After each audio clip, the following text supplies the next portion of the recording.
Hey everyone, how you doing? This is Amon Green, Green Bay Packers all-time leading rusher, and you're watching Packers Total Access Live, your daily source for Packer content. Go Pack, go!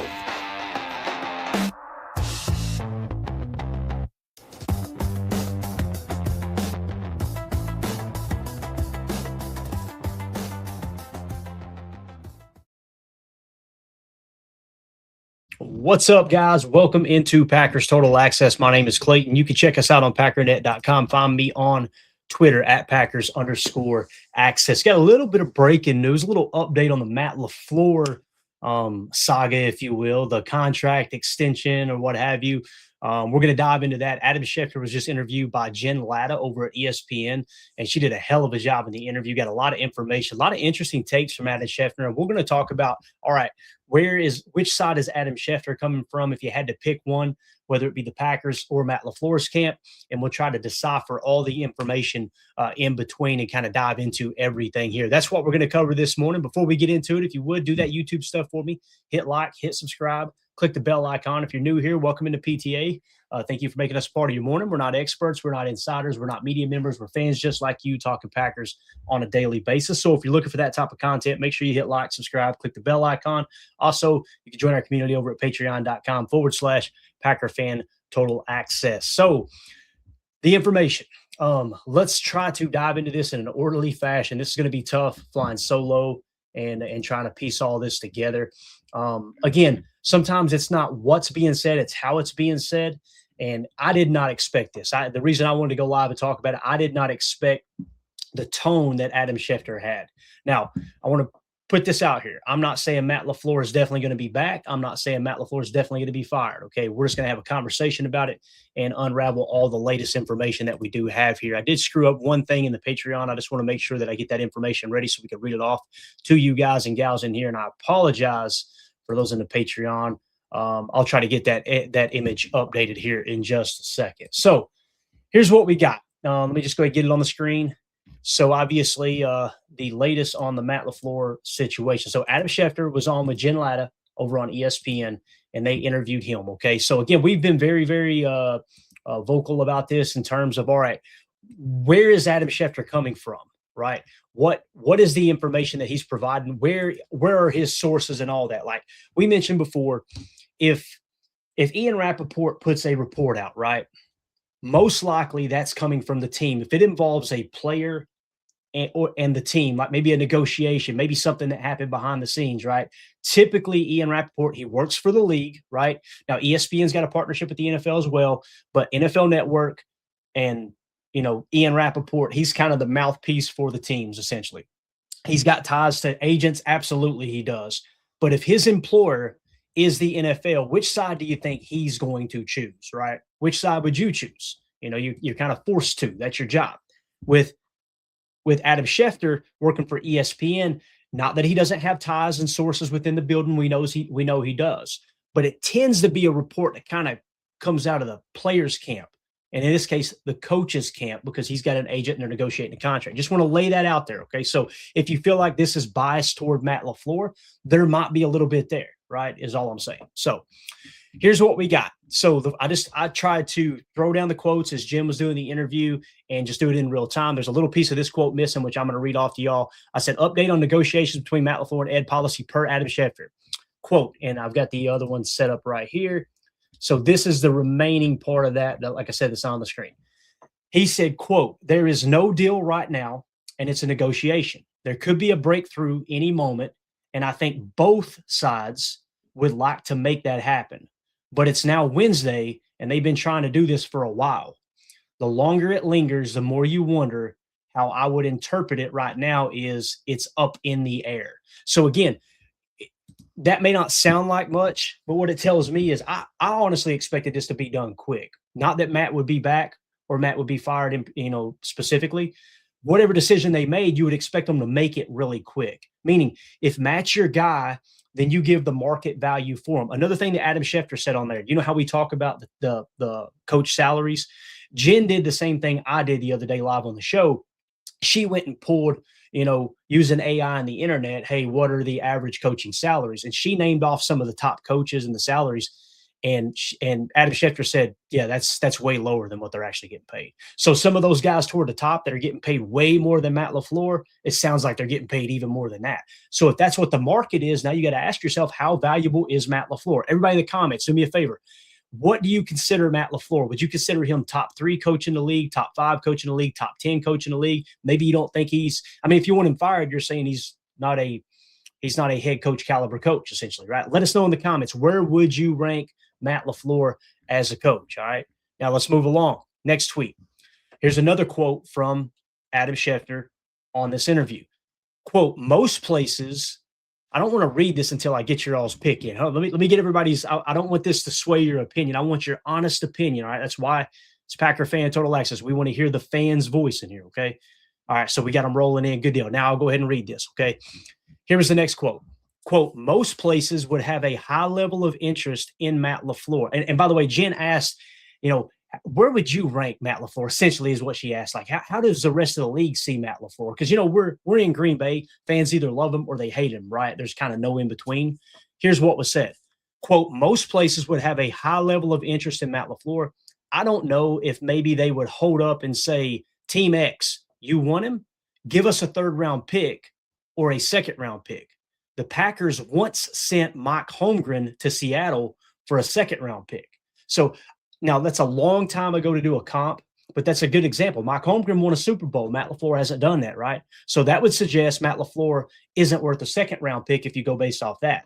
Sean Payton, they sent a boatload of picks for Sean Payton here recently. Maybe that's a more reasonable comp. However, with the whole Sean Payton thing, he's won a Super Bowl as well, right? Matt hasn't gotten over that hump. Now, you guys know my opinion. I always look at it like, okay, did they have similar pieces, similar assets? Well, Matt LaFleur's had a Hall of Fame quarterback, right, on the backside of his career. Yeah, they got 2 MVPs. However, so did Sean Payton. He had Drew Brees, who's going to be a Hall of Famer if he's not already in. I don't know, but anyway, so that's somewhat comparable. However, Matt LaFleur has had to run it back 3 years in a row with the youngest roster in the league. Sean Payton had veterans sprinkled all throughout that team, right? So there's a lot of comps that come into play here. But nonetheless, he's saying maybe a 3rd round pick. So let me know in the comments real quick. I'm going to go back and see where you guys got him ranked here because we're about to get to that portion. I asked the question for those of you who just tuned in. Where would you rank Matt LaFleur in terms of where he is as a head coach? Nick McSwain says top 5. Got it. All right. Chad Inc. says he's top 10, I think. All right. Cool. Number 1 Packer fan, top 10. J. Cole says top 7. I love this one. I usually don't highlight these because I asked a specific question and it's like, okay, but this is fun. Better than any unemployed coach, that's for sure. It says Virens or Virens. Hope I'm saying that name right. Pretty flowers there, by the way, man. Don't let Mandy see those. She'll have me over at Home Depot buying a dozen of those today. J. Cole said top 7. Mike in the chat says Matt LaFleur is a top 10. 2-0 for this says Matt's top 5. Paging Dr. Crutch, top 5. Dan Hallisey ain't even going to give you a ranking. He just says fire him. Got it. Forrest Foxify says it'll get done. He's in the top 10, probably 7 or 8 right now. Could be near the top if he wins a Super Bowl. Got it. Good stuff. All right. Let's see here. Doc Russo. I hope I'm saying that right. Top 5. Here's another one. Top 15 from Ray. Packer Superfan says 15th best coach mid-league. So I think he's saying kind of the middle of the road in terms of a starting coach. Got it, Mike? Got it? All right. Let's see what else we got here. 2-0 for this says top 5. Reliable random top 5. Gearing Spencer says top 10.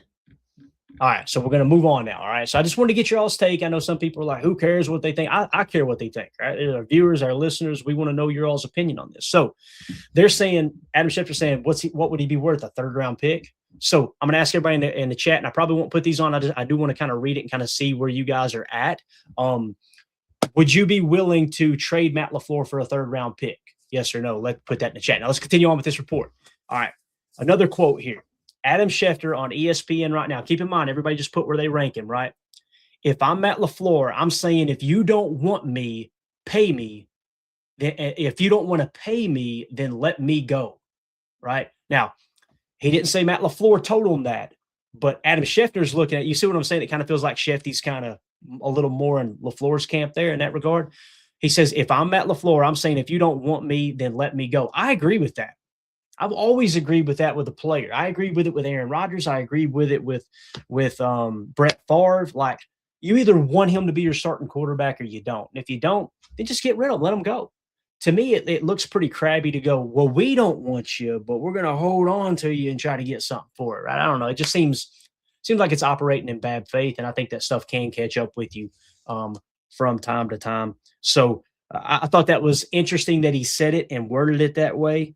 But yeah, let me throw this text. I got people texting me like crazy on this right now. I've got a couple people that are close in Green Bay there that I'm just trying to get any information I can.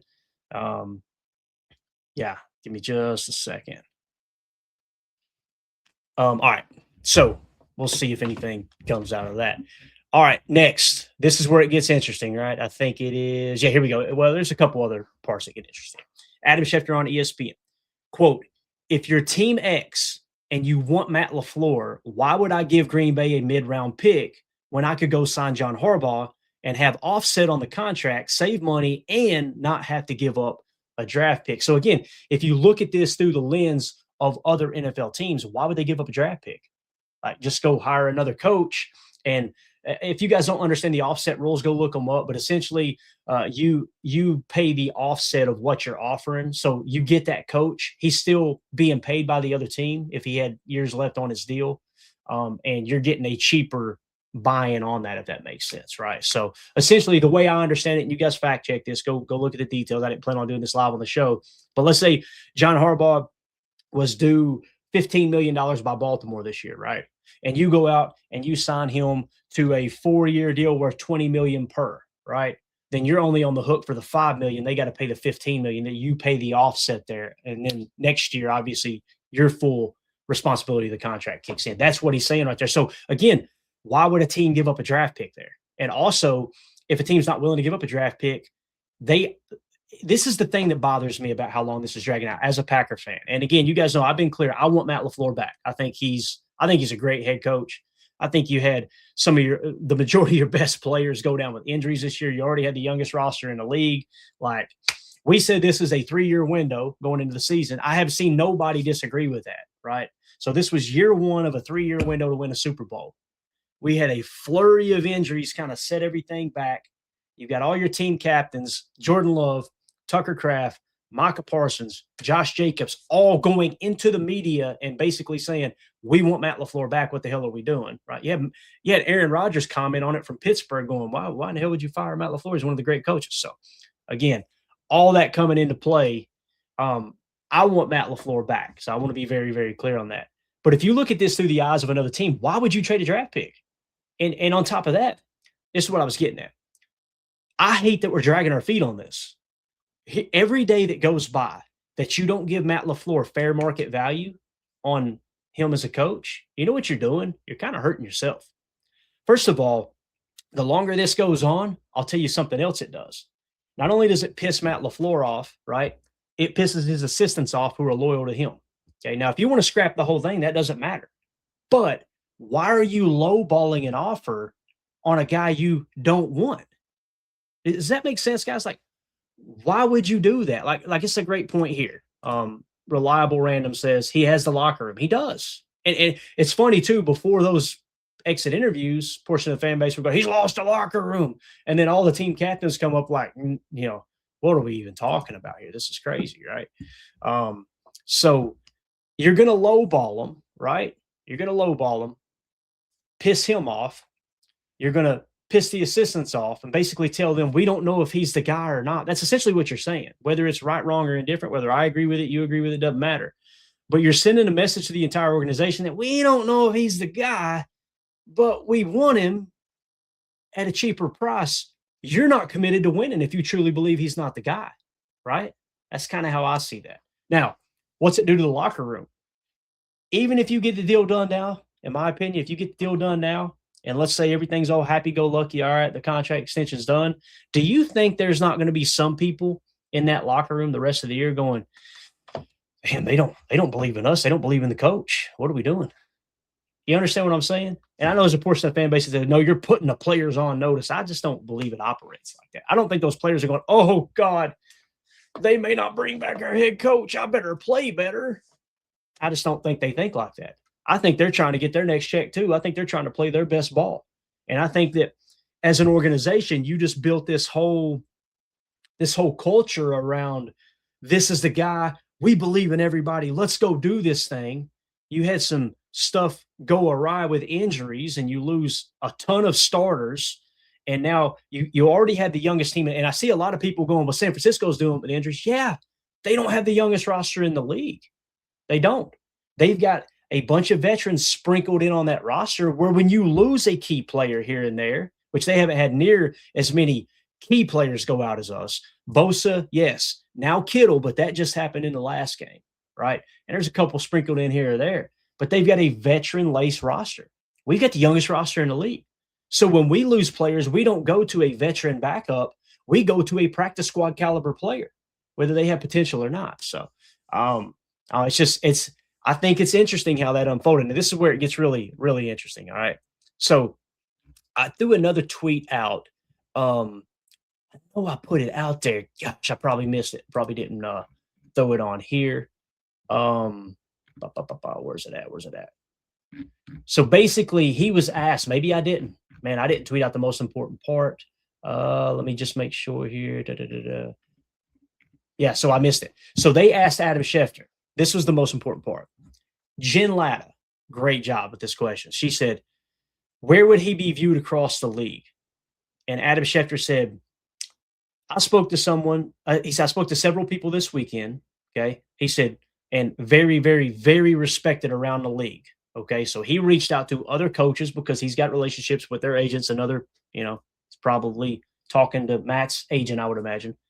And they said that Matt LaFleur would be top 5 in the league is what he said. Again, that's not Adam Schefter's opinion, according to him.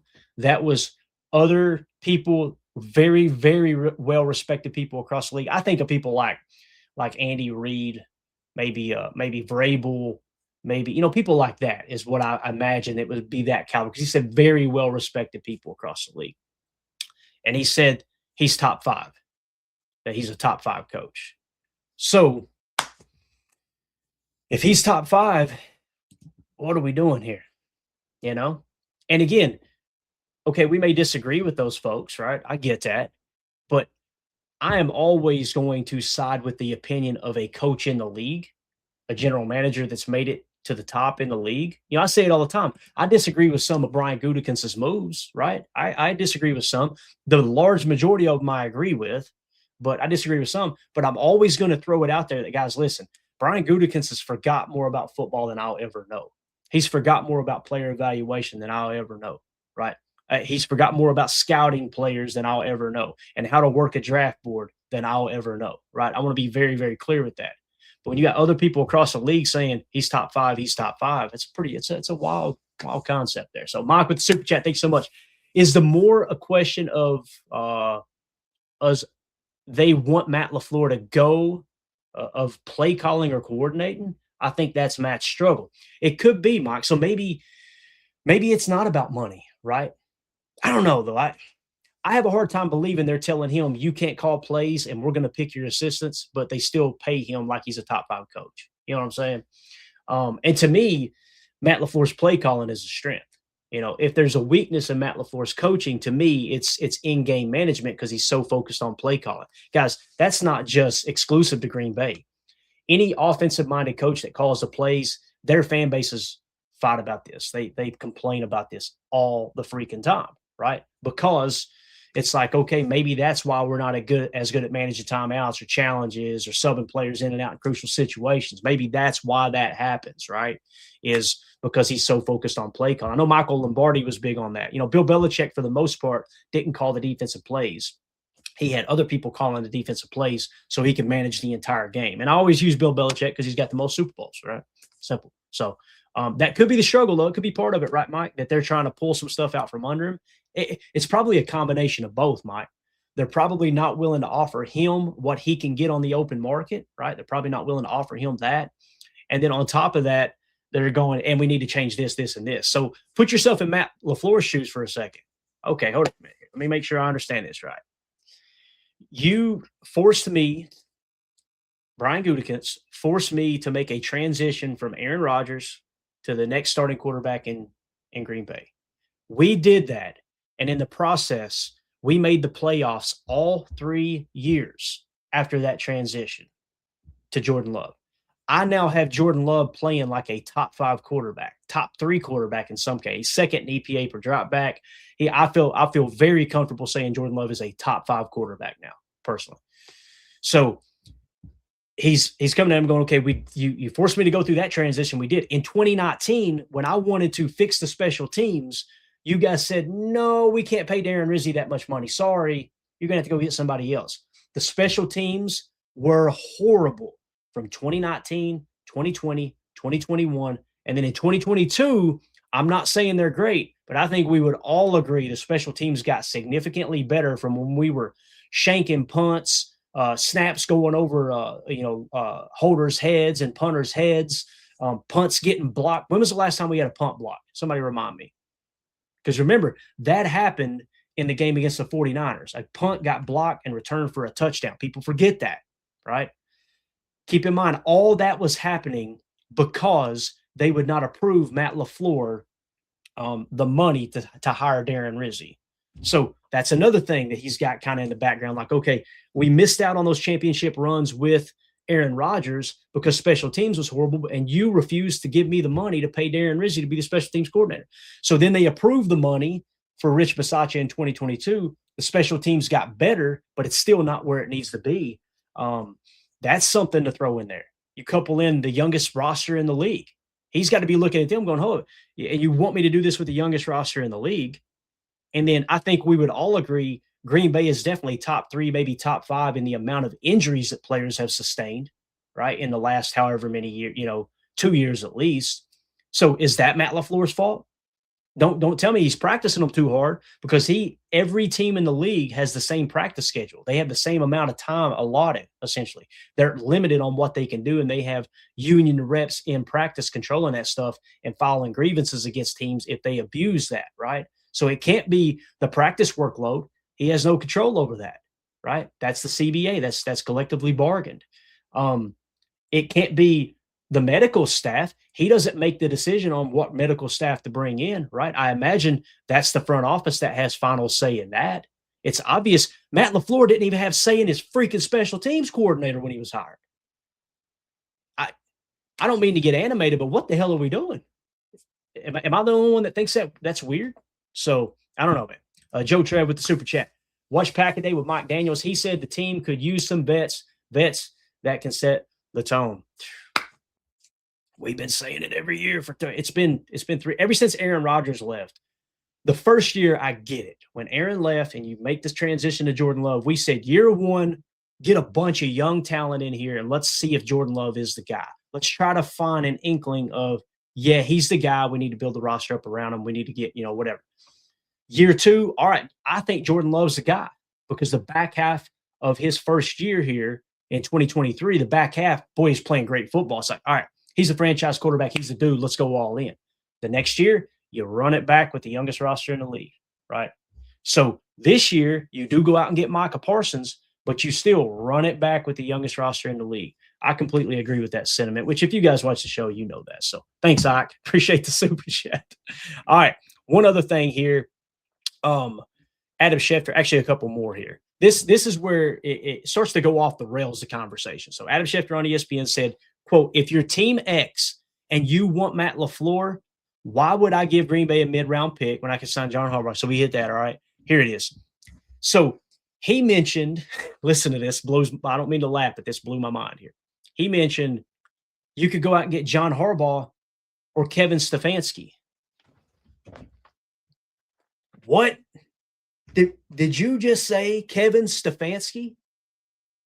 And I put a tweet. I said, listen, Adam Schefter, it sounds like we've reached a point where we are mentioning Kevin Stefanski in the same tier as Matt LaFleur. What are we talking about? Now, look at this.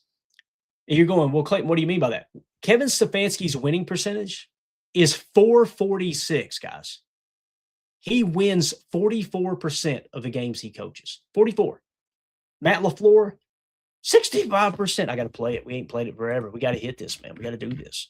We got to hit you with a little Mark Murphy. Shout out to Mark Murphy, president. Did we get rid of it? Oh, no. Did we get rid of it? We might have gotten rid of it. No, there it is. 65%. 65%. That's what we. So Matt LaFleur is winning 65% of his games. That is 16th all time, by the way, in the history of the National Football League. Over 100 years, right? The league was founded in 1921, I believe, right? So we're 24 years, 25 years into this thing. 125. So, 105. I apologize. We just celebrated 100. Math's hard for this Kentucky redneck. Over 100 years of history in the league, and Matt LaFleur ranks 16th all time in winning percentage. Well, he hasn't won a Super Bowl.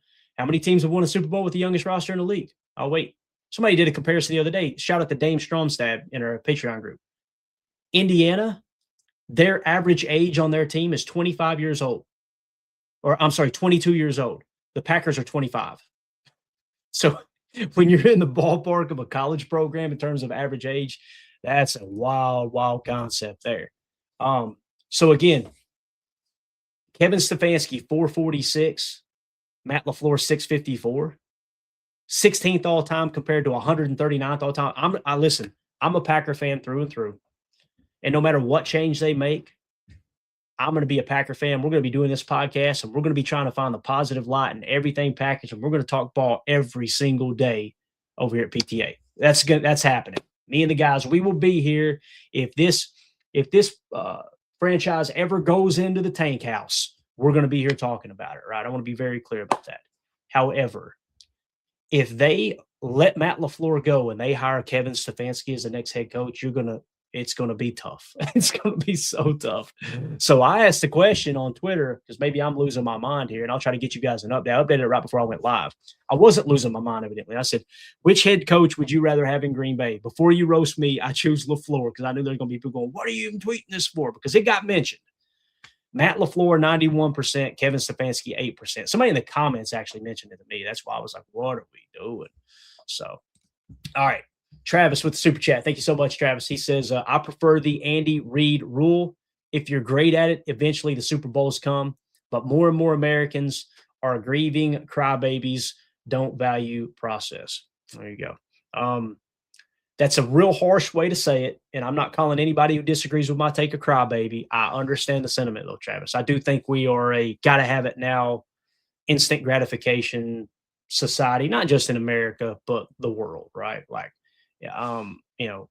it's just kind of where we're at, it is. And that's why you see programs who constantly make changes, or programs, but franchises constantly make changes. They're constantly in the tank house. They're constantly in the cellar, think about it like this with Cleveland.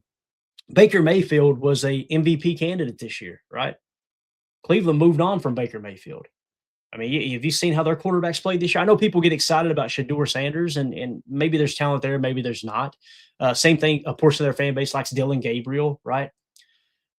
Shedeur Sanders finished in the 40s in PFF grade. Dylan Gabriel, I think, was in the 30s or the 20s. It was horrible, right? Horrible.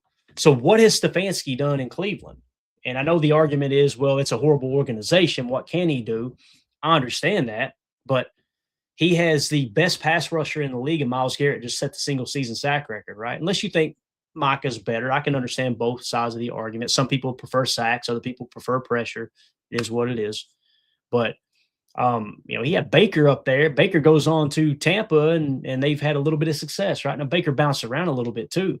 And I don't know exactly what year Stefanski came in, and maybe they moved on from Baker right before that or whatnot. But what the hell has Stefanski done in Cleveland to even put him in the conversation? So I think it kind of goes back to, and thank you for that super chat there, Travis. I agree with a certain extent, but again, man, if people disagree with my take, I don't want to call crybabies, you know what I mean? And maybe you're not doing that. Maybe I'm taking it out of context. Nick McSwain says, discourse around the Bears game is funny.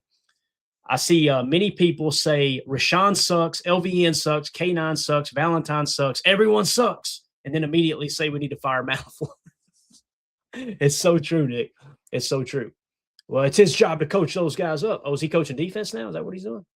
Is he? Yeah. And by the way, I don't think any of those players suck.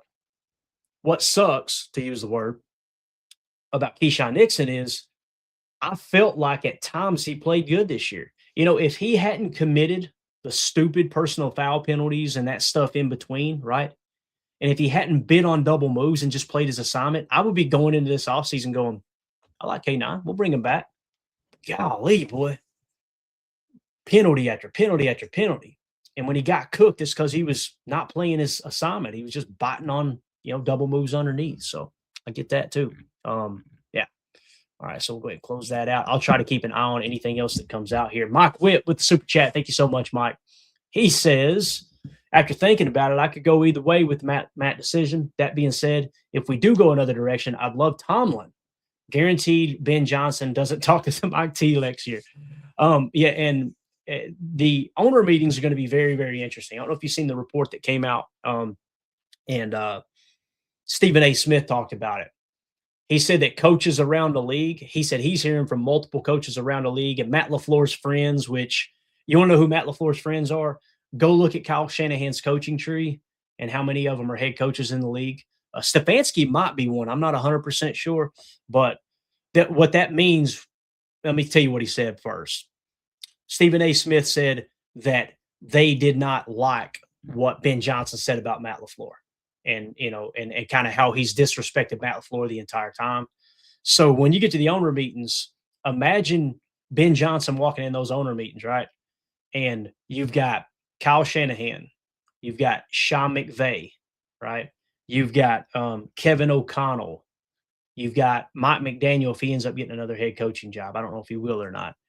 There's far more than those. Those are just ones that first come to mind. Are going to walk into that where you're kind of intermingling with the other coaches and blah, blah, blah, right? And all of a sudden you look up and there comes Ben Johnson in the room, who's just talked nothing but crap since he's got here. So now if you're saying that you want Mike Tomlin because he's a tougher character than Matt LaFleur, be careful what you wish for. Go look at Mike Tomlin's winning percentage. Go look at what Mike Tomlin hasn't won a playoff game. God, what was it? I think somebody said, I shouldn't even mention it. I want to say they said like 2012 or something crazy. Yeah, I mean, if you don't like Matt LaFleur and what they've done in the playoffs with his whatever it is, 333 winning percentage or whatever, Mike Tomlin here lately has been bad. It's kind of like John Harbaugh too. We're thinking about what John Harbaugh and Mike Tomlin did 13 years ago. Well over 10 years ago. And the reality is sometimes if you don't give a coach enough time to do it, think about Philly, the Philadelphia Eagles. If they had held on to Andy Reid, would they have even more Super Bowls than they do? Now, they knocked the hire out of the park, obviously, with Sirianni winning championships, right? They've won 2 now under him, I believe. At least maybe it's just 1, however many it. No, it's 2, right? No, it was Doug Peterson before and then Sirianni, I believe.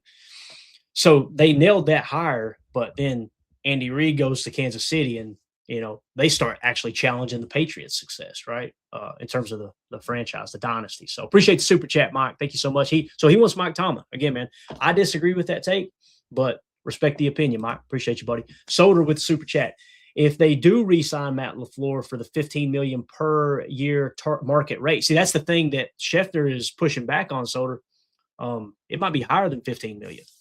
Because, again, the numbers we have would suggest it'd probably be in the 15 million range. But every number that Jen Latta rattled off to Adam Schefter, he went lower, lower, lower, lower, meaning the price was lower. If I remember correctly, the price was lower the number she was saying was lower than what the coaches were actually making. So, again, that stuff is not public, obviously. So, per the market rate, which I'm okay with, the Packers fan base is going to be toxic in 2026. See, it's funny you say that, Soder, because that's what it feels like, right? Like, man, the majority of the fans want him gone. And this is what they were saying on Jen's show this morning was they were like, man, you kind of lose the fan base if you don't fire him now, right? Well, my most recent poll question, let me hit refresh here so we get the latest numbers.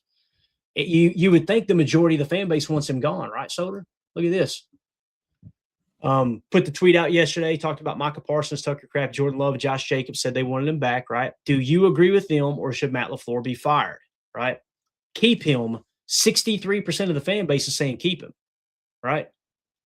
36% is saying fire him. So this is still a minority of the fan base that wants him gone. Now, Will it be toxic? If you're following the people that all they do is complain and they want people fired every 2 seconds, yeah, it's going to get toxic. Absolutely. Everything's going to be toxic if that's the case, right? So, I know the people that I associate with, I feel like this is pretty indicative of the people that I associate with, people that I'm DMing with on the side and this and that with with the Packers, in terms of people that write for the Packers, cover the Packers, things like that. I feel like if we ask 10 of those folks, I think probably 3 or 4 of them would say, yeah, he should be gone. But the majority is saying, no, this is crazy. Keep him. So I feel like that's a pretty accurate assessment there. So, appreciate the super there though. In terms of the 15 million, the way I see that, Solder, is, listen, man, he's either the guy or he isn't. And if you don't think he's the guy, then you move on. It's that simple. Now, there's a reason that he's wanting that Ed Policy might potentially keep him. And the contract negotiations, this type of stuff happens, right? It happens all the time. The coach wants as much money as he can get. I think it's probably more about what I think it was Mike that said earlier. Yeah, about the coordinating and everything. I think it's more about that probably than it is the money. I don't think they're like lowballing the hell out of him, right? But it's probably more about, well, you need to change this, you need to change that. Now, at some point as a coach, you got to go, like we said earlier, hey, man, so you don't want me to get paid what I think my market value is, and you want me to have less say, this probably ain't the place for me.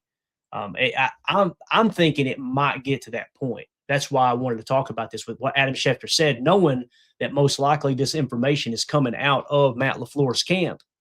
Then maybe that's the next step here, is that Matt goes, you know what? Nah, I'll coach this year out and hit the open market next year, or you can trade me, And I don't know if there's a no trade clause in Matt LaFleur's contract or anything like that, like meaning he has to approve the trade. I don't know. We would find out real quick if it got to that point for sure, right? So, Packer super fan Mike in the chat. Good to see you, buddy. He says, how many long-term coaches are still in the playoffs? Well, you've got our boy Sean McVay, right? Long-term coach there. He's and you guys remember this too. I'm going to bring this up and I'm going to get back to your question here, Mike. And maybe I need to pull up the playoff bracket just to make sure I don't give any bad information here. Let me do that off to the side real quick. So you remember the year that the Rams traded their picks, F them picks, right? Remember that famous line from their general manager, F them picks. There was a portion of the Packer fan base of, this is stupid, this is reckless, this is blah, blah, blah, blah. And they went out and won a Super Bowl, right? What did they do? They went all in on veteran players. And they knew that created a window to win the Super Bowl. They won the Super Bowl, and they had one or two bad years where they had a little setback. And they're like, oh, it's going to take them forever to rebuild this. Boy, it's going to take forever for them to rebuild this. And where are they at now? They've been right back in the hunt, right? So that's something to try to revisit this time of year, right? So he says, how many long-term coaches are still in the playoffs? Here is what's left in the playoffs. You ready for this, Mike? Long-term, I don't know exactly what you mean there. I imagine you mean not a young and up-and-coming coach, someone who's been there, who's been in the league for a while, who's been there for a while, that type of thing, right? So number one seed in the NFC is the Seattle Seahawks, right? That is Coach McDonald. He has been there for 2 years, right? So he's a younger coach. And the cool thing about McDonald, defensive-minded coach. That's kind of rare, right? So he's still in there, okay? Let's just go through all the playoff teams since they're up already, right? Chicago, newer coach, right? First-year coach, okay? Philly, that's Sirianni. He's been here for a while, right? He's been there. He's won a Super Bowl last year. I want to say he's been there for 4 or 5 years. So I don't know what you consider a long-term coach, but I feel like if it's somebody who's been there for 2 or 3 years, I mean, at what point do they become long-term, right? If you're saying it compared to how long Matt's been here since 2019. So he's been here for 6 years. So if you use that 6-year range, what have you, right? LA Rams, Sean McVay, long-term coach. Kyle Shanahan in San Francisco, long-term coach. Pittsburgh made it. Mike Tomlin, he was a long-term coach, although he decided to step down, right? So he made the playoffs at 10-7 was his record, it looks like. Houston, DeMeco Ryans has been there now for 3 years, so not as long as Matt, right? So I think you consider him a newer coach. You've got Buffalo is our boy, I can't think of his name right now. It's evading me. He's been there for a while though. He's been there for gosh, probably longer than Matt, I believe. Can't think of his name. I could see him right now, but he was the coach that came up through, I think, the Belichick tree. He was in Carolina as the defensive coordinator. Help me out in the chat. What's his name? I'll get back to the super chats here in a second. McDermott. Is that who it is? Yeah, it's McDermott, right? Yeah, McDermott. So he's a long-term coach.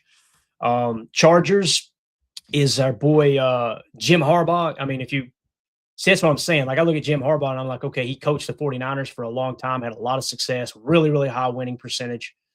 And then he leaves, goes to college, and comes back. That's, I mean, if you consider that short term, then yeah, that falls in there. I'm assuming he's asking like a young up and coming coach, unless you're just saying change sparks this type of stuff, right? Jacksonville, Liam Cohen, new coach, right? New England, first year coach for them in Mike Vrabel, although I can't help but laugh that Tennessee ran his ass out of town. So I kind of look at him as like a long-term top coach, if that makes sense. So, and then Denver, of course, Sean Payton, been around the league forever, right? And obviously stepped down from New Orleans, did TV, and then they threw the bag at him.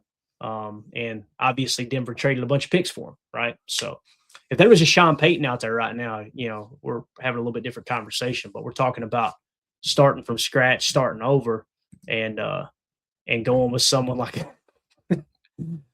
Kevin Stefanski. I don't mean to laugh at Pete. It's a far place we've come from. Thank you, Mike. Appreciate you, buddy. Hope that answers your question. Mike Witt with a super chat.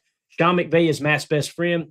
You think Matt's calling him this week and telling him how to attack the Bears defense? That Bears secondary that I saw Saturday versus Devontae and Puka. Good luck. Yeah, the big thing is can their defense hold up in the second half? Ours didn't. I don't understand the people who throw this at the feet of Matt LaFleur and they don't mention a damn thing about our defense. It's just wild to me. It's absolutely wild. I mean, it's just like the comment we had started earlier there that Nick McSwain said, right, Mike? He says, discourse around the Bears game is funny. So many people say Rashawn sucks, LVN sucks, K9 sucks, Valentine sucks. Everybody on the defense sucks. And then immediately say they need to fire Matt LaFleur. I mean, I love Jeff Hafley as much as anyone. I don't think he should be fired, but what did you look at how many points we gave up the last 5 weeks of the season? What are we even doing here? So I don't know. Again, I think a lot of the fan base get caught up on one person. Hey, look, let's run their ass out of town. And then it piles on. And it seems like, man, the whole fan base is wanting him gone. And then you do a poll question. It's like, no, it's just 30 to 40% of them that do. Mike Witt with the super, back to it. Yeah, I think it is going to come down to how the Rams defense plays in the second half. Can they stop the Bears? And here's the thing too, the Rams have got a solid defense this year, right? Name a key contributor on defense that they've got that's missing with injury. There may be a bunch. I don't think there's many. With Green Bay, man, you can't lose Micah Parsons, Devontae White, then you lose Edgerrin Cooper in the game, right? You can't lose that many key players. I mean, those are your three. Those are arguably they're definitely three of your top four defensive players, I would imagine. If you see Devontae White in that lot, maybe you don't. That's okay. But man, you get to that point, and it's like, what else do you expect? Well, you're defending. You just explain why they gave up points, right? Now do that on offense. Oh, we're not allowed to do that on offense. You know what? You don't have to do it on offense. We scored 27 points on offense. Matt pieced it together. We had Lecitus Smith snapping the freaking football as our center. Lecitus Smith was our center on what should have been the game-winning drive. Lecitus Smith. We had who was it playing right tackle? We had Jordan Morgan playing right tackle. Not so much worried about that. Boy, Rasheed Walker, the tape looked bad. It looked real bad. I don't think he's going to be in Green Bay. We'll see. We're going to talk about that a little bit more as we go through the offseason here and get closer to potential cap savings and whether you want to re-sign some of these players. But, yeah, I don't understand why we give the complete pass to one side but not to the other side of the ball. It's strange. So, but, yeah, I'm with you, Mike. I think it will be an uphill battle for him. But you know what? Chicago, I want to be clear here, man. We all watch the same game. And, Mike, you're being honest, man. I agree with you. You look at it and go, man, they should be able to attack them. But for whatever reason, Chicago figures out ways to win ball games. You've got to tip your cap. Now, it does help. I'm going to say it. I don't care if it pisses people off or not. It does help that the Packers were penalized 7 times, right? They were penalized 7 times for 60-some yards. The Bears were penalized twice for 5 yards. Total, 5 total yards, because one was on a kickoff. What's funny is you could throw that one out the window because they have to throw the flag because the ball didn't land in the landing zone. So you go back and watch that game, and you watch how many times they held Gary, and you watch how many times that they, the helmet, leaving with the crown of the helmet on Jordan again by the same player again, right? There's multiple times you can look. You found, we tweeted it out the whole game. Like, wow, hold up a minute. Why are they throwing these flags on Green Bay, but they're not throwing them on Chicago, right? Again, which way was the point spread at that moment in the game, which was the entire game, because the Packers pretty much led the entire game, right? That's a tough one too. So it's what it is, man. It's a large market team. You get a large market team where if they're doing good, the ratings go through the freaking roof, right? You know, a large market team like that, where the ratings can go through the roof if they're successful. And then you have the point spread tilted way in the favor of the opposite team. To me, that is the recipe for any cause whatsoever to go towards the other team. Prove me wrong this year. Show me a game where it didn't happen, because I've been watching it like a hawk. Joe with the super chat, thank you. Or Ike, Joe, aka Ike, thank you, bud. I'd like to see Sheldon rankings in this defense. Yeah, I'm excited to dive into some of the players that might potentially be brought in. The way I'm looking at it, strictly from defense this offseason, Joe, and we're going to get into it really, really heavy in the coming days here, maybe even later this afternoon if we have time. We're going to break down later this afternoon. We're going to break down Romeo Doubs. Or no, I'm sorry. We did Rasheed Walker, Romeo Doubs yesterday. Y'all can go watch those videos. They're already up. We're going to do Malik Willis and Quay Walker today at some point. We're going to kind of talk about their value and where they kind of sit, if that makes sense. So, but if I'm strictly talking defense, how do you make this defense better? You got to think about the pieces you're getting back. Micah Parsons will be back, right? Devontae Wyatt will be back. Now, those are the 2 most important positions on defense. Edge defender, wide 9, opposite your 3 tech, right? I think 3 tech is more important than edge defender personally, because it affects the run game. If you get someone who can do both, you're putting pressure in the lap of the quarterback. If you can steer the double teams inside, you can really eat off the edges. And it throws everything out of whack. So is Devontae Wyatt the 3 tech of the future? It's possible. I'm not sold. I'm glad he's a Packer, and I'm glad he's back, and the defense was much better with him in it. But I'm going to try to find that 3 tech. That's my top priority. Edge defender, I feel good about. You've got Micah Parsons. You can't pay a great 3 tech and 2 great edge defenders. You can, but you're probably not going to have a franchise quarterback. You got to cut costs somewhere else, right? So the model that I go by is kind of the Bill Walsh, Bill Belichickian model is I'll pay big money for a great 3 tech and big money for a great edge defender. You got the great edge defender. You've got a very good, at least a good, maybe a very good 3 tech in Devontae Wyatt.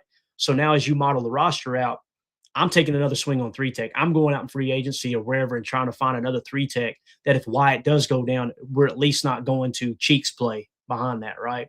And that's not a shot at Warren Brinson or Carl Brooks or those guys. They're late round picks. Again, we're the youngest team in the league. So that's where I would put my focus. When you go to stack backer, I think there's a reasonable chance that Quay won't be back.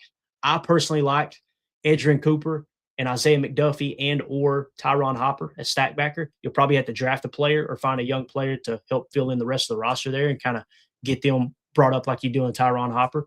Tyron Hopper getting the interception. I know it was a bad decision, a bad throw by Caleb Williams in that game, but still he made a play, right? I mean, I'm not trying to take a shot here, but when have we seen Quay make that play? You know, when's he been in position to make that play? It is what it is. So I feel good about the stack backers. Safeties, I love Xavier McKinney, Evan Williams, love our safety play. Cornerback, need some help, right? I appreciate your service, Keyshawn, but I'm ready to move on. You move on from him, you free up $5 million. I think I got my notes here. Yeah, he's 7.1 against the cap. If you move on from him, you save $5 million this year. Take that $5 million and give me another guy, you know, or maybe go out and spend a little bit more money. I don't put as much stock into cornerbacks. Again, why don't you put stock in cornerbacks, Clay? Because if they just play their assignment, it's not as important as a 3 tech push in the pocket every single play and stuff on the run, right? We're getting after the quarterback. Your secondary gets tremendously better when somebody like Micah Parsons is on the field, right? And you've got the core down the seam, no matter who plays post safety on any individual snaps. Sometimes we'll rotate X into the box. Sometimes we'll rotate Evan down to play spur. Either one of those guys playing post safety, I feel good about, right? And I think that helps your secondary. So again, I build it 3-tech edge, and then right down the middle of that damn defense. Give me a solid stack backer. His name is Adrian Cooper. Give me a solid safety on any down and distance. You can put X back there or Evan back there. I feel good about that. Give me the 3-tech. Go find the dominant 3-tech. And then if you have money left over and you got space left over, hell yeah, give me every superstar that's available at the cornerback position. I love that. But again, you got to prioritize. That's why when they re-signed Jair Alexander to that huge deal, I'm going, we still don't have a 3-tech. What are we doing? And what happened? The defense took a step back.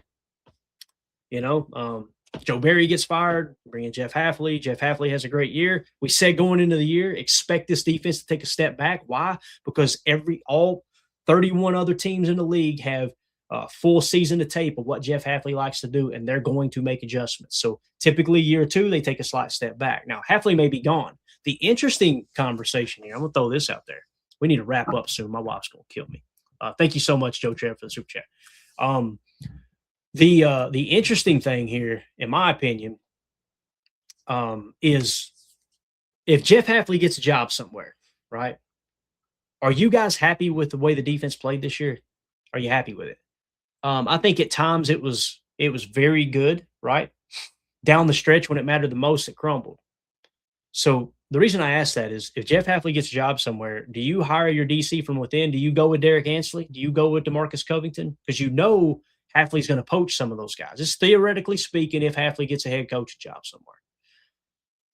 Brian Flores' contract is up. He's free to sign anywhere, okay? Now he's getting head coaching interviews. Will he be a head coach? I don't know. If he doesn't get a head coaching job, do you go get Brian Flores and bring him in to be your DC? And then let him kind of look at the rest of the remaining staff and see who he wants to keep or let go. Interesting thought. You guys let me know in the comments what you think about that if you're watching this back later. Super chat from Mike. Thank you so much, Mike. You're too kind, buddy. He said, I've said all year, Micah covered a lot of warts with our defense. They're just not that talented without Micah on defense. That's why I wasn't that angry with the defense Saturday. Got it. Cool. When Adrian Cooper went out, that's when it was just like, okay, yeah, when I seen him walk out of the blue tent, Mike, and walk to the back, I was like, all right, what are we expecting here now? And I was kind of already there with the offense. I mean, you're down Tucker Kraft. Tucker Kraft, guys, I don't think people realize the season he was putting together. I think there was a good chance that he could have led all tight ends in yards, touchdowns, yards per reception, everything. If you gave him the same amount of targets that Brock Bowers got the year before, he torches Brock Bowers' numbers. People don't realize that. So, on the offensive side, it's without Tucker Kraft. It's without Elton Jenkins. It's, Josh Jacobs was banged up for the last 6 weeks of the season. True. But I understand why you wasn't angry with the defense. I just don't understand why you're angry, or not you, but why people are so angry with LaFleur not giving him that same, grace on the other side. But again, you give me a better head coach and a better record next year and a better opportunity to win the Super Bowl. Bye, Matt LaFleur. Thank you for your service. I just don't know who that guy is, and nobody can tell me who that guy is. I keep hearing John Gruden, who has barely a 500 career winning percentage. That's right. You heard that right. I think it's like 510. I mean, John Harbaugh, who is 36th all time, Matt LaFleur 16th. You mean John Harbaugh, who could not win a playoff game with a 2-time MVP caliber quarterback, right? At least Matt LaFleur won playoff games with Aaron Rodgers when he was here, right? That's what's tough too. So thank you for the super, Mike. Regil with the super chat. Thank you, buddy. He says, what positions, coach, do you think we need to be upgraded? If so, who should be bringing in? This is where it gets really interesting, Regil. And you can go down a rabbit hole with this too, man. Thanks, everybody, tuning in. Appreciate y'all jumping in there. Hit that like button for us. If you came in to get the Matt LaFleur news, it's at the very first of the show. All right. So you guys can just rewind right back and watch that. That's where that's at. But thank y'all so much. If you would, hit that like button for us. Sub if you're new here too. Appreciate you making us a part of your morning. It's a surprise live stream with all this stuff kind of breaking loose. The interesting thing that you can go down a rabbit hole with the positions coach, you're asking the question, what would I change? This is my blueprint for fixing the coaching staff. And maybe Matt don't want to do this, and this is the problem. I don't know. If I'm Matt LaFleur, I'm praying to sweet baby Jesus that Mike McDaniel does not get a head coaching job. And I'm going to pay him top dollar to come in and be my offensive coordinator. I want Matt calling plays. Guys, we were 5th in the league in passing this year. 5th. We were a top 5 passing team without our starting center. Okay. Without our starting center, without our number 1 target for the first however many games he was healthy in Tucker Kraft. You were missing Christian Watson until late October, early November. I think it was early November when he came back. You were missing Jaden Reed from week 2 till whenever, right? He was our leading receiver the last 2 years. Yeah, the passing game is fine. The problem is the running game, and I think it is the offensive line. I'm firing Coach Butkus. I'm going to tell Steno, go back to being O-line coach. You were great at that. Okay. And if he doesn't like that, we'll go find the youngest, brightest mind around, run blocking schemes in the entire NFL that's an assistant somewhere else that we can give him a technical promotion and pay increase and bring him in to fix the running game. Mike McDaniel is a run game guru. He did it in Houston back in the day. There's still files. If you listen to the Play Caller podcast, there's files that have been passed around the league on run blocking schemes and how to get really, really creative with it. That was written by a young Mike McDaniel that still gets used to this day. You guys need to listen to the Play Caller podcast by Jordan Rodriguez. It's unbelievable.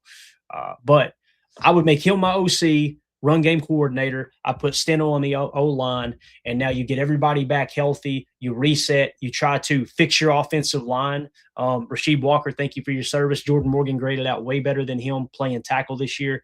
I would put Jordan Morgan at left tackle. I'd have Zach Tom at right tackle for the time being. Go out and try to draft a great young center, right? Like a Linderbaum or somebody like that from the past that you've seen teams like Baltimore fill in those guys, those spots. If not, go into free agency. We said it last year, do it with Drew Dahlman. Go get Drew Dahlman, pay him what he wants. It's important. It's a tier 2 position of importance at center. Again, build the middle of this thing out and build it out right. And now if you have a tackle that you love fall in place, or you have a tackle in free agency you really like, you want to sign him, kick Tom to center, I'm okay with that. But you've got to have your tackles and your center position shored the hell up. Okay. And please don't go into the year just assuming Aaron Banks, because he's got a huge cap hit, should be your guard. You can cut him and free up $4 million this year. You can do a post June cut and probably free up more than that. But Aaron Banks is not the dude at left guard. He's just not. Anthony Belton at right guard, I think there's potential there, although I don't understand how people are acting like that's a slam dunk win of a pick. I didn't never at any point this year did I look at Anthony Belton and go, this guy's a dog. And there's some people that see him that way. I just don't personally. Now, it's year 1. He's a rookie. He changed positions from left tackle to right tackle to guard. Like, who's making that decision? It's the offensive line coach. It's a run game coordinator. That's who's making those decisions. It's not Matt LaFleur can override them, yes, and maybe he should. But with what he's doing with the passing game and having us 5th best passing offense and Jordan Love playing MVP caliber football, no, we need to get somebody in that can take that off his hands and handle that. I think that's Mike McDaniel. Maybe there's a better coach out there that's similar to Mike McDaniel in terms of he's a run game specialist. Bring them in. It doesn't have to be Mike McDaniel. He's just the first one that comes to mind for me. So, yeah, what position coach you bring in? That hopefully that answered your question there. I would think offensive line coach is kind of the direction I would go there. Reg, appreciate the super chat, buddy. Joe Trev with the super chat. Thank you so much. Is it possible to extend Tucker Kraft early? The rule is, the rules evade me. Somebody help him out in the chat. Throw it in there. There's a rule where you've got to wait. I want to say it's 2 years. You can't do it until 2 years. It might even be you got to wait until there's 1 year left on their contract or some kind of rule that's in place with that too. So you can't just you can't take a player he's played in the league 1 year and then give him an extension. I think there's some kind of rule in place. But Tucker, you're going to be looking to extend Tucker, absolutely. And you want to do that as soon as possible. We've seen enough. I think that's what you're saying, right, Joe? And I completely agree. We've seen enough. That process is only going to continue to go up. Let's go ahead and get him an extension tacked onto his current contract as soon as we could possibly do that. I completely agree with that. Mike Witt with the super chat. Imagine this offense next year with Tucker coming back, a fully healthy Watson and Reed. Look at me grinning. You see me grinning? Love it already. Golden more comfortable in the offense in the second year. Hey, dude, Golden's ready to roll now. Again, we showed tape earlier this year. We could understand why he wasn't getting more snaps. There was times that there was choice routes called, and he was running defenders into Christian Watson's path a little bit. That's rookie mistakes. It's going to happen, right? Matthew Golden's shown us enough. This dude's going to be a damn dog. So, yeah. Tucker coming back, Watson fully healthy, Reed fully healthy, Matthew Golden playing the X. Yeah, we could be cooking with gas. Here's the thing, too. Romeo Doubs. Guys, Romeo Doubs played really good football this year. Really good football. Now, you know the rule. You don't overpay for good. You'll overpay for great. Was he great? I don't know. I'm not saying we should overpay. But if his market value really is at $12 million per, I mean, that doesn't mean fully guaranteed, right? That's not guaranteed money. That's just $12 million average annual value. And if you can sweeten the pot with a little more guaranteed money and bring him back for a cap hit of $6 million this year, and then it blimps to $9 million next year, and then by year 3 it blimps to $14 million, you could structure it in a way if he's willing to come back and the market ain't quite there for him.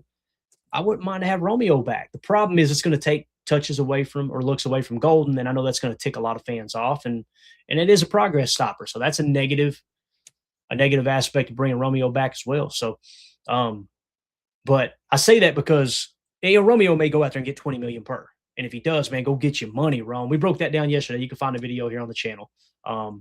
But if you can get him back for, $12 million per, i.e. $6 to $8 million for the first 2 years, and then you can cut bait in 2 years when the guaranteed money's gone, and you free up that cap space. And at that point, you need to re-sign Jaden Reed. You got to re-sign Christian Watson first. That's top priority. Everything's going to your wide receiver room is going to be modeled around trying to get Christian Watson an extension, right? And I hope they can get that done before he has. It's so catch-22. I hesitate to say this because as a fan, I don't want to sign a player, them get hurt, and now we're on the hook for that money, right? No fan wants that. But also, from the player's perspective, I want them to get paid and have the security that if they do get injured, they're covered. You know what I'm saying? So it's kind of tough there. But I've seen enough with Watson. I want him to be a Packer for his entire career until he can't do the freakish things he does. And he's only going to get better. Like, that's the thing too. Some people assume he's already plateaued. I think he continue to get better. Still things to work on. And he's got the right mindset, the right attitude. I think he's an absolute dog, man. I love Christian Watson as a Packer for sure. So I'm with you though, Mike. I love the optimism, man. I think, and I guess that's the benefit to having the youngest roster in the league, right? But at some point, we got to start to press in a little bit with more veterans, right? Get us some veteran help on the offensive line. What did Chicago do to win 11 games this year? Some Packer fans made fun of them for it, okay? I didn't. I was like, damn, I hate this. Kind of like the moves. They went and got Joe Tooney and Drew Dahlman. Imagine if we had signed Drew Dahlman at center this year, guys. Imagine if we had done that. We left Elton at left guard. You didn't sign Aaron Banks, right? And you've got, whatever rotation it is across the rest of it. Imagine just that right there. You didn't sign Aaron Banks. You kept Elton Jenkins at left guard. And I was all for moving Elton Jenkins to center because center is more important than guard, in my opinion, okay, at left guard. So I don't want this to sound like, oh, now you're changing. No, I was on board with that. But if you sign Drew Dahlman, which was our first choice, if you go back and watch our show during free agent time, we were like, this is the guy we want, right? That's what Chicago did. They went and got Joe Tooney at left guard. They went and got Drew Dahlman at center. The big boy from Tennessee they drafted, I can't remember if it was last year or the year before. And their offensive line was stout, man. Solid offensive line. I mean, you look at Caleb Williams' numbers and go, how the hell can somebody complete that few of passes and have that low of an EPA and then win games? It's because he's got all day to throw back there. And they got a hell of a running game because their offensive line can run the rock. Got to press into that, man. And maybe that's Matt LaFleur's fault. Maybe it is, right? That he doesn't put enough emphasis on the run game. I don't think that's the case because we've had successful run games in the past, right? I'm going to say it. Goody's getting a pass. Goody's getting a complete pass. He's got a hall pass. Nobody's complaining about Goody, and I'm going, boys, I'm going to show y'all something. I hate to do this. You guys know I'm a positive Packer fan, and this isn't everything. It doesn't mean they can't be great players, and this isn't knocking the players. It is what it is. I love to do these type of little research projects, I guess you could say, because I want to know whether I want to hear the information or not. I want to know how good is the GM doing? How good is the coach doing? How good, all these things matter, right? We're screaming fire Matt LaFleur. We're not taking this stuff into consideration. So this was the draft class last year, okay? And I did Brian Gutekunst's 2025 NFL draft class, PFF grades, and where they rank. No minimum snap filters applied, okay? What does that mean? I did not say, okay, a minimum. They may have 2 snaps. They may have 800 snaps. And that goes for everybody across the league. And here's where the draft picks rank, okay? Strictly PFF, not saying it's everything. It's just one metric we can use. Matthew Golden was taken with the 23rd overall pick, okay? His grade 70.5. That's a good grade, guys. That's a hit. That is a huge hit.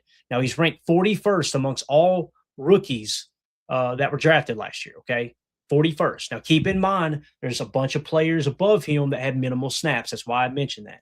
If you did it on a 100 snap basis, I think it was, Matthew Golden comes to like somewhere around 27. Good pick, right? So you pick him 23rd, you give him 27th. You can't do that with every pick. It would take me 3.5 months to put this information together. Second round pick, Anthony Belton. We picked him at pick 54. So you're looking for him to grade out somewhere around the 54th best, right? He graded out the 194th best prospect. 48.2 is the PFF grade. Again, if you don't like PFF, it's cool. I get it. Completely understand. All right. Round 3, pick 87, Savion Williams, 60.2. That puts him in the 107 mark. That's not that bad, right? Savion Williams, pick 87, and he's at 107 with a bunch of people with minimal snaps above him. If you remove those minimal snaps, that's a solid pick. Again, he played less than 100 snaps, though, so keep that in mind. And by the way, if you're in our Patreon group, patreon.com/PackerFan Total Access, I updated our 2025 board, and Emilio posted it for you guys in the draft board chat. And you'll notice there's a PFF column. I put all of these grades in.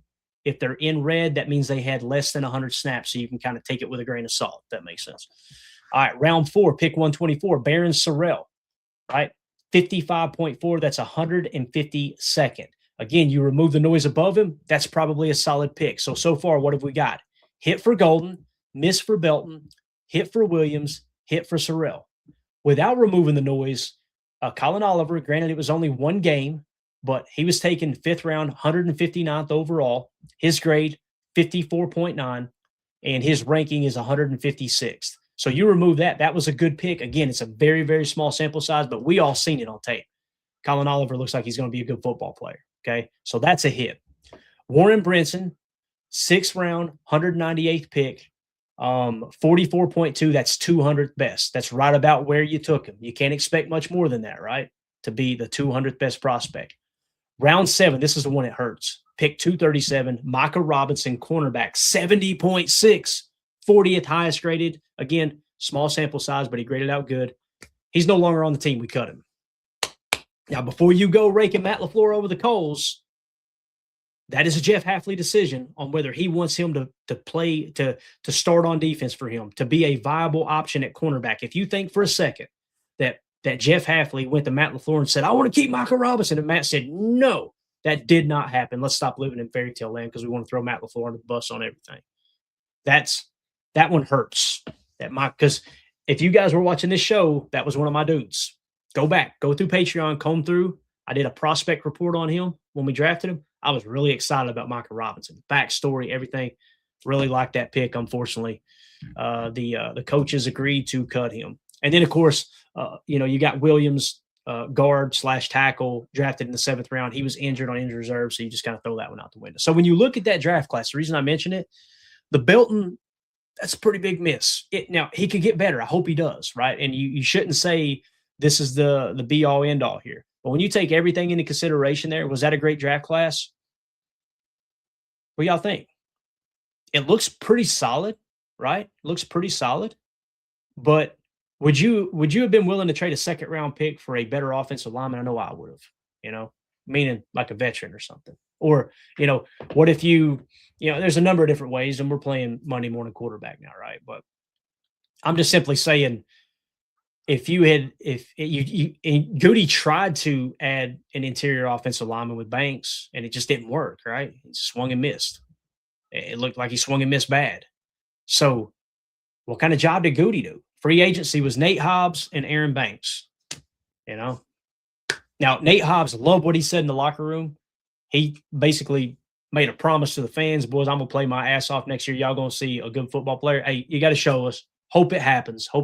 This year it didn't happen. He was banged up with injuries. Hopefully he can get that turned around. Love his attitude, right? We keep saying we want that mean-spirited. We need to bring that, blah, blah, blah, blah, blah. And then Keyshawn goes out and gets a personal foul, and we all hate him for it, right? That's the byproduct of people, doing that type of stuff. So that's how that draft class looked. Didn't plan on doing that. I can't believe we're an hour 9 in, man. You guys getting me in trouble here. Mike Witt with the super chat. Appreciate you. said, I have my first draft crush of draft season, Clayton. Dominic Orange. I'm going to write it down. I like writing these down. Orange D tackle. I'll take a look at him. Guy's a monster. We'll take a look at it for sure. I've been tweeting out a couple of offensive line prospects that I like too, man. Appreciate the super chat, Mike. H.E. Soder with the super. Is Jacobs a mismatch to what Matt LaFleur wants to do with the run and what the Packers like to do? Draft as an O-line top. He is a great Packer. But, Soder, we cannot ignore the fact, right? We cannot ignore the fact that everybody who had a microphone in front of them were talking about how they're going to have to change up their run scheme for Josh Jacobs. He's not an outside stretch run player, right? And that's what we did. We pressed into duo, right? We pressed into inside zone. Could be a huge part of it. Matt LaFleur's offense is wide zone boot, right? We've gotten away from it. Now, Matt LaFleur's the head coach. He can buck a little bit, right? But Matt LaFleur has no say in what players are signed. That was a Brian Gutekunst signing. I think we would all agree Josh Jacobs is a great football player. I'm glad he's a Packer. I hope he remains a Packer. But that's another example, Soder, of the GM thinking one way and the head coach kind of thinking the other, and you just kind of throw it in the head coach's lap and go, all right, make it work. It worked last year, right? This year, injuries caught up to you, and I think it was more about Josh Jacobs being hurt. The big thing that worries me is Emmanuel Wilson taking a step back this year. That's where I got to go, So basically what Goody decided to do was, let's go get Aaron Banks and let's run the rock the way that Josh Jacobs needs to run the rock, and it didn't work, right? And Matt LaFleur is responsible with that as well. So I think that's a great point that you bring up, Soder. And sometimes this type of stuff gets lost in the shuffle as we get, into the season and whatnot. So I'm glad you brought that up, man, for sure. Appreciate the super chat. And the last one here, Reggie with the super. I've seen a lot of potential in Valentine, but it has yet to show up. What seems to be the problem? Is he not that good, or is it the scheme? I've been so up and down on Valentine too, Reggie. His rookie year came out, played like cheeks. I said, he is not the dude. No. Year 2, played good, shut me the hell up. Year 3, this was bad. This was really, really bad. So is he the Here's the issue, right? The issue with the defensive back, the issue with the cornerback room, right? Everybody who wants Matt LaFleur fired, as Nick McSwain said, they're screaming the cornerbacks suck, the cornerbacks suck, the cornerbacks suck. Okay, got it. It can be one of two things is the reason the cornerbacks suck. And I'm not saying they suck. I'm doing air quotes here, because I don't think there's any player in the league that sucks, but I think we would all agree we're not happy with the way the cornerbacks played this year. Okay. It's one of two things.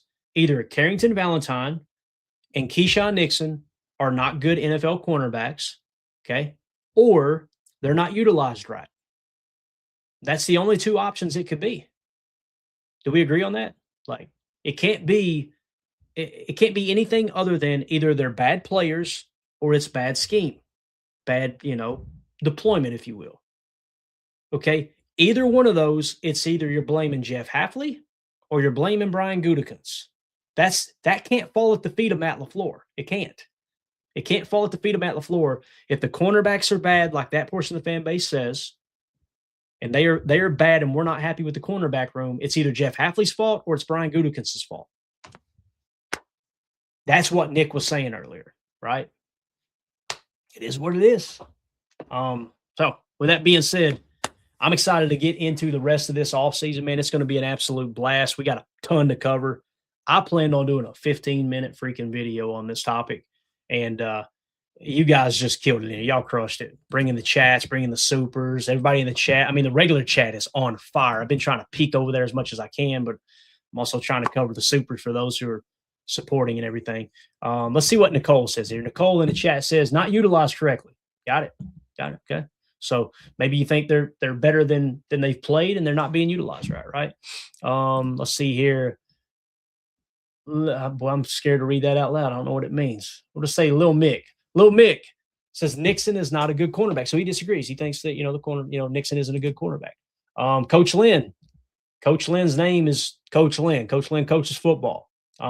Played football. I won't give his complete background. He probably don't want it. This dude's played Division I college football, and he coaches football. He says Valentine's not a great player. So there you go. And look, Coach, this is me being surprised that one of my former Kentucky Wildcats isn't a good player at the NFL level. Right? Man, sucks. We just can't get over the hump over there. Hopefully Coach Stein can come in and take care of business. We'll see, though. Trying to get one or two more here. I don't want to completely neglect the chat in here. Let's see what I don't know. I'm worried about Chris in. Chris in, anytime you type something out long with an LOL and a clown emoji, I'm afraid to put it on the screen, but I appreciate you being in here, buddy. Let's see here. Turk McGirt says, I was pissed to see Nixon returning kicks in the Bears game. Why the F didn't you return kicks all season? Yeah, and it's weird. My wife, we talk football all the time. She's the one who continues to give me hell. We need to get a T-shirt. She said she's going to make a T-shirt on our Zelle pay or our I can't remember the name of it now. We've got a merch store somewhere off in the distance. I haven't checked it in over a year. We just created some Packer Fan Total Access shirts and stuff, right? She said she was going to create a shirt that said should have kept the substitute teacher, because she said that to me all year long. God, I can't live it down. But yeah, when you talk about him returning kicks, I'm trying to think of where I was going. I was pissed to see Nixon returning kicks in the Bears game. Why the F didn't you do return kicks all season long? Yeah, I was talking to her about this. When the rules change, like when you re-signed Keyshawn Nixon to that extension, he was arguably the best kick returner in the game, right? He was an all-pro kick returner. I think we'd all agree. But they changed the rules. It's really bad timing to extend him to be the kick returner. They changed the rules, and then he, fumbles that kickoff return against Philly last year on the opening drive, and he said, I don't want to return kicks no more, right? There's just too many things with Nixon where it's like, I don't want to return kicks. I'm cornerback one. He said he hit all his goals this year. He jumped on the pile on that one play in the Bears game for no reason. You did nothing tough there. You think the Bears went, oh, no, he's going to jump on top of the pile. Like, what are we doing, right? There's a lot of negatives there. But if we had known the rule change was going to go the way it did and it was going to affect the return game the way it did, I would not have been on board with re-signing Nixon. I was all on board going, you get the best kick returner in the league and he can play some cornerback, give it to me, right? The reason I say that, Turk, I kind of think that if he had been returning kicks all season, it wouldn't have been great, because the old rules were way more beneficial to how Keyshawn returns. I'll tell you who is built to return with the new rules. Zazzle. Thank you, Emilio. Couldn't remember what it was called. I almost said bedazzled, but I knew I'd get raked over the coals for that. Running backs are better built to return kicks with the new rules. Do you see Josh Jacobs? I know he fumbled. Oh, God, what are we doing? He fumbled. He said he wanted to return kicks. Do you see how – he took it to midfield. He fumbled. God, that was horrible, right? Holding that thing like a loaf of bread, as my wife said. But to me, that type of return, that's what you want for a returner, is a running back with the new rules. I could be wrong, though. But, yeah, he tore that thing right up the middle. I was like, holy cow, that worked. That actually worked. But he fumbled, right? And that's obviously very, very dangerous. Yeah. All right. Anything else? Anything? I think we're good. Let me get out of here before I get in trouble any further. All right, man, we got a bunch of people in here. Really appreciate y'all hanging out. If you're watching on X, I think we got like 1,200 people on X. Do me a quick favor. Click on my X profile. You'll see the YouTube link. Click on that link and come sub to the channel, because you guys are missing out on the chat aspect in here, and you can see all the YouTube chats. You can't see that when you're watching on X. It's a much easier format to be involved with the show, right? And that's what we want here for sure. So Chuck Jagger's great. Hey, thank you so much, man. It's tough flying solo, but again, man, it was awesome getting here and talking ball with y'all. So everybody hit like, subscribe, click the bell icon. Let me know what you think about the Matt LaFleur situation. Whether you agree, disagree, or not, we want to hear from you guys. All right. Let us know in the comments how you feel about this. Not so cool. So you're going to go enjoy some coffee. Thanks. Hey, thank you, buddy. I'm about to go get my second cup too. iRock, good to see you in here, buddy. Appreciate it. You guys are awesome. Emilio says Clay did all right, Chuck. Like, let's don't blow this out of proportion. Thanks, Emilio. Always pumping me up, man. Give me that confidence I need for the day. So everybody have a great day. We will be back as soon as news breaks, or a little bit later, to break down, like we talked about, the potential re-signing of a Malik Willis or a Quay Walker, and what their market value is and how that may be high or low projection. We'll talk about all that a little bit later. So make sure you hit that subscribe, click the bell icon so you know when we go live here in a little bit. My name's Clayton. This is PTA. Go Pack Go. Here we go. Bye, guys.